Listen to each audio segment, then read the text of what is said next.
Hello, Dario, mates. This is our presentation, and it's about our article that is titled Intersectionality, Identity, and Language, a CLIL approach to comprehensive sexual education in secondary Argentine schools. And this work was carried out by my classmates that are here, Natalia Gazquez and Melissa Martin, and of course by me, Karen Ungerer. And we prepared this work, this article, for our subject, the university language 4. In this presentation, we want to share with you 3 main aspects about our work. First of all, our aim today is to explain to you why we choose this topic. We believe that comprehensive sexual education is essential for teenagers, for everybody, I would say, but in this case, for teenagers, not only to promote respect and inclusion, but also to help students reflect on their own identities. At the same time, as language teachers, we saw the opportunity to connect these important issues with English learning through a clear perspective or a clear approach. Secondly, we will describe how we connected comprehensive sexual education with CLIL and intersectionality. And our idea is to show that language lessons can be a safe place, a safe space to work on diversity, equity, and identity, while students develop and others skills or abilities, not only content knowledge, but also other abilities that then they are going to use in their lives. By integrating intersectionality, we wanted to highlight the different ways in which gender, social class, and cultural background interact in students' lives. And finally, we will present the kinds of activities we propose to link this theoretical perspective with real classroom practices. These activities were designed to make theory more concrete, that you can see how you can implement those ideas or those concepts in our classroom. So to sum up, our aim today is to share the reasons behind our choice, the theoretical connections, and the practical classroom ideas or applications that result from our work.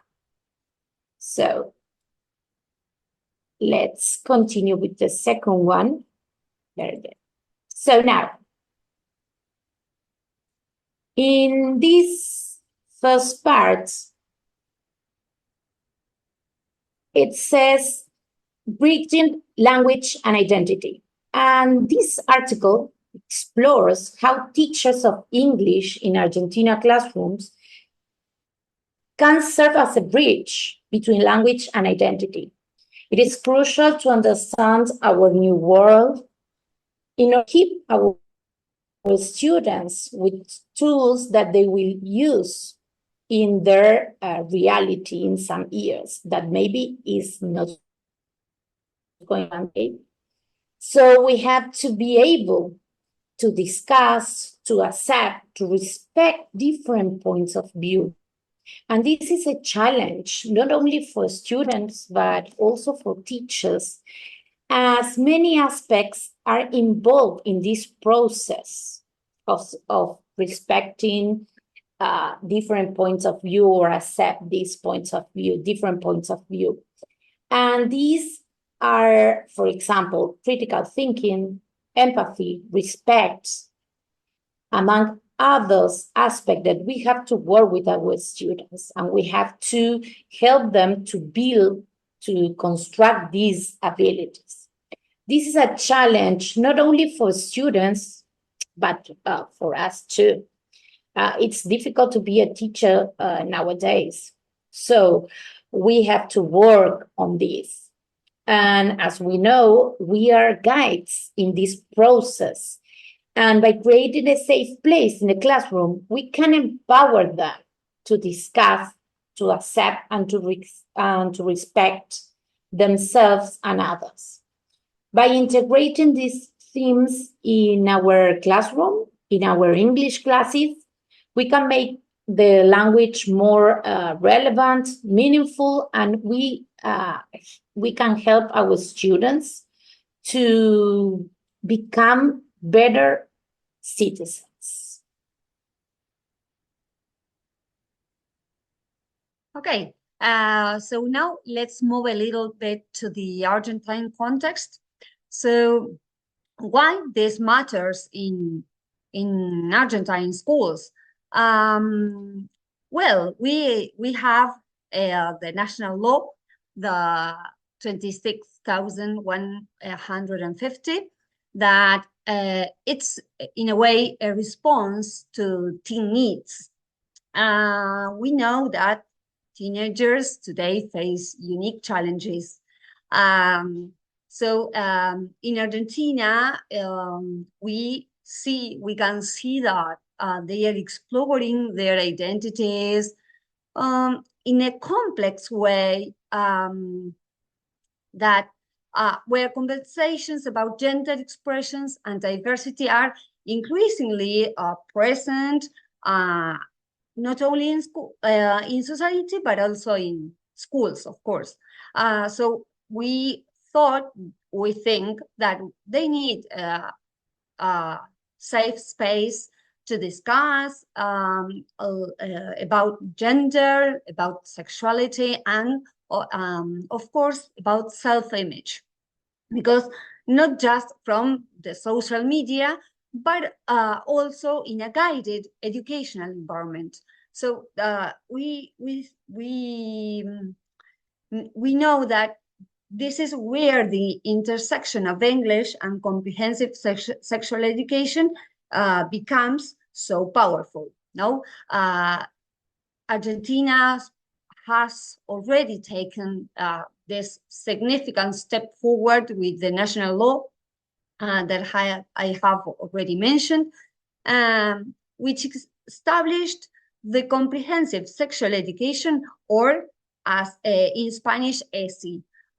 This law recognizes that sexual education is not just about biology, but it's beyond that. It's about a holistic understanding of our bodies, our emotions, and also about relationships. It's about building a respectful and inclusive society. But this is not enough, because teachers need to change to be the change for this. We need to start thinking about those aspects and how to include them in the classrooms, in the plannings.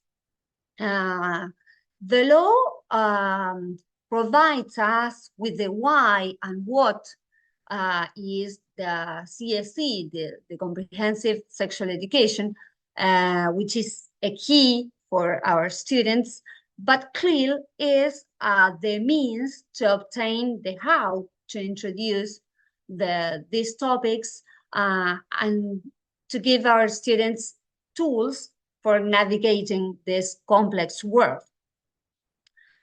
Well, now moving a little bit to the next point, why working with CLIL? Because CLIL stands for Content and Language Integrated Learning. Its introduction means that we teach both the language and the context, the content at the same time. So students don't learn English for the sake of grammar, but they use the language we know that they can have a tool to explore the meaningful topics that we are teaching. And also we rely on the model of CLIL, the 4 C's. The first C is about content, where students in a way learn about the subject matter, in this case, the comprehensive sexual education. The next C, it's about communication. The students use English to express their ideas. And the third C is about developing the thinking skills, like analyzing and reflecting. And the last C refers to that students can build intercultural awareness and respect for diversity. We know this model is what allowed us to connect English language teaching with CSE and intersectionality.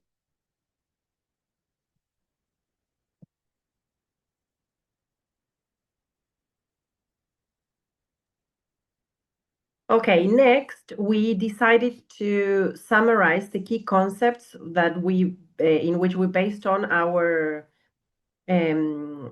paper. The first one is understanding gender and sexuality in general terms, which is why we based our work on using the law and the key terms that are like a framework in our country to talk about gender and sexuality, as well as those concepts that we took from documents of UNESCO and UNFPA.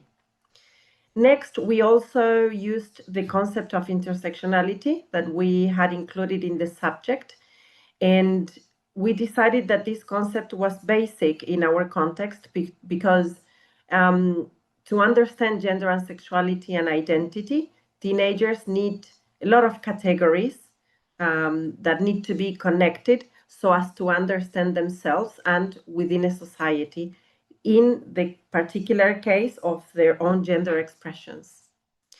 Then we, of course, included the concept of gender identity and the personal and internal experiences that are expressed in the Argentine law 26743.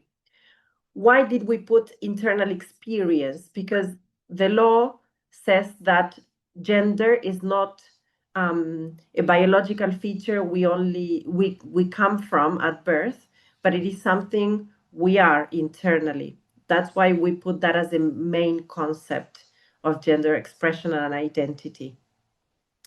The next one, which my classmates have already mentioned, CSE, and we put holistic as a keyword, as I mentioned before, because we not only want teenagers to see one aspect of gender identity, but a lot of aspects that connect them in this intersectionality we were mentioning before.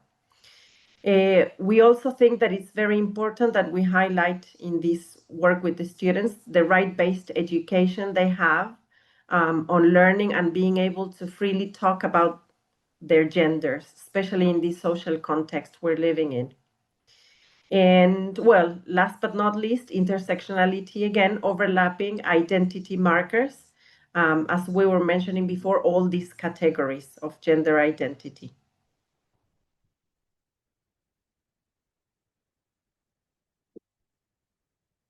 In this next slide, we have as the main aim of our project as well, the idea of fostering respect and equality.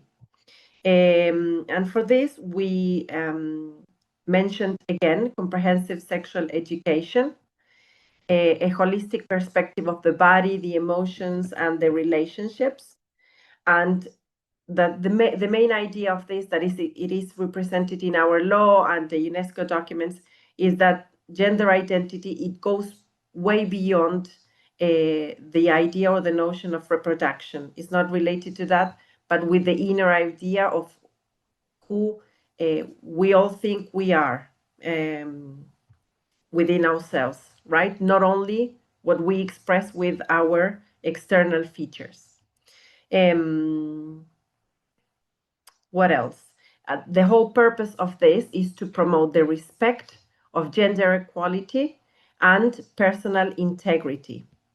According to UNESCO and UNFPA, comprehensive sexual education can equip adolescents with the knowledge, the skills, and the values that they need to make informed decisions and build respectful, healthy relationships in today's society. That's why we believe that CSE is fundamental and essential in our classrooms today. By integrating all these concepts into our English lessons, we not only teach the basic language to communicate, but we can also empower them to navigate diversity in a more conscious and respectful way. Sorry.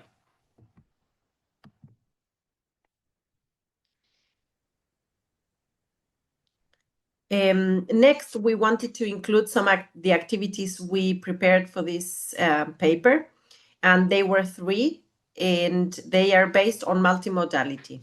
The first one is focused on visual analysis of images the students will get, and they will also have a worksheet with identity-related vocabulary. They will be working on the speaking ability, and they will also be enhancing their critical thinking. The second activity is named Understanding Identity. Here, they will have to watch a video on gender and sexual orientation. They will also have specific vocabulary. They will be working with their listening skills, and they will also enhance critical thinking. And the last one activity, Expressive Art, which will be the closing activity of this project, is focused on the students connecting language with self-expression. They will create their own portrait, and they will be working with the speaking and writing abilities. And this time they will be enhancing their creativity. Well, and in order to conclude, our article shows how CLIL can be a powerful approach to integrate CSE into English classrooms. Through the 3 activities Nati already mentioned, we can see that language learners learning goes beyond grammar and vocabulary. It becomes a tool for communication, critical thinking, and self-reflection. So by linking language with issues of gender, identity, and sexuality, we empower students to respect themselves and others and to engage in meaningful discussions about diversity that are really important and aspects. So in this way, language education transforms into a process that prepares a new generation of learners who are linguistically competent, socially aware, and ready to face the complexities of today's world. Okay. Writing this article was a learning journey for us with different paths where we have to read, we have to do some research, we have to engage in discussions before being able to put our ideas into words. So working together was a challenge, but also a great opportunity to learn from each other.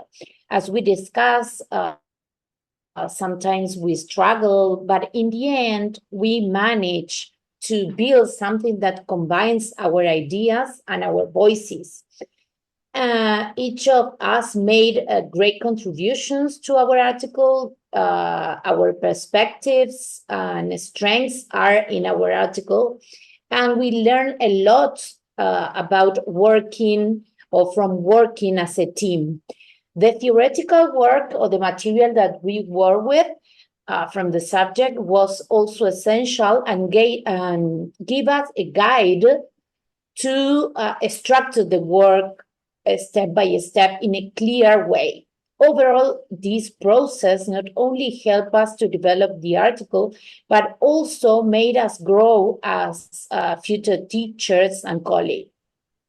In addition, this experience show us this importance of setting clear goals, for example, to publish our article and writing for an authentic audience.